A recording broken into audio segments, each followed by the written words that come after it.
The sales of this company have generated over 67,000 crores in excise duty over the last 13 years.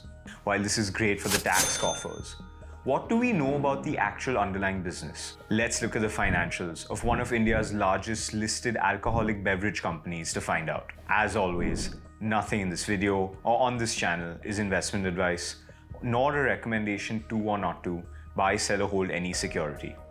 Please do your own due diligence and consult a financial advisor before dealing in any security. Go ahead and like and subscribe so you don't miss any of our videos. We're also happy to announce that you can find Sensei Kojaku on the Zerodha Collective Network. Radico Khaitan is a multi-billion-dollar alco-bev company selling brands including Rampur, 8 PM, and Magic Moments. Between 2012 and 2024, the bookends of our dataset, Radico Khaitan has grown net operating revenue over 3.5-fold, from about 1140 crores to over 4100 crores. The first data point that draws your attention when you look at the P&L of Radico, though, is the gross margin. In FY12, Radico recorded gross margins of over 52%. The FY24 gross margin, though, was 42.5%. Nonetheless, the company has averaged gross margins of 48% over this period. The operating figures offer interesting insight into the costs involved in running an alco-bev business. As you would undoubtedly expect, employee costs and selling and distribution costs are the two primary operating expenses for the company, accounting for 4.8% and 10.5% respectively in FY24. It's worth pointing out, though, that the salience of these two numbers has actually decreased meaningfully over our dataset. Employee cost as a percentage of net operating revenue has actually fallen from over 6%. And selling and distribution costs, in fact, were close to 18% of net operating revenue in FY12. Other expenses for Radico, though, have jumped meaningfully over our dataset. The two largest remaining components of other expenses for Radico are rates and taxes and bottling charges. Rates and taxes cost Radico over 166 crores in FY24, while bottling charges amounted to close to 130 crores.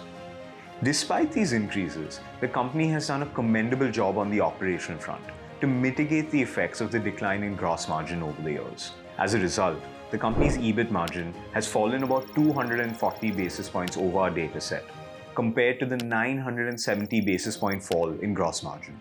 Financial management has seen its share of ups and downs as well over these 13 years. While finance costs have remained virtually unchanged in our first and last years, they have moved around meaningfully in between, flirting with close to 90 crores in FY15 and falling to as little as 13 crores in FY22.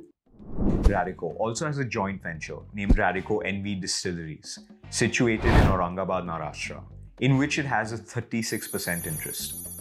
This JV has continued to grow, with profit contributions to the listed entity increasing from just 10 lakhs in FY17 to close to 16 crores in FY23.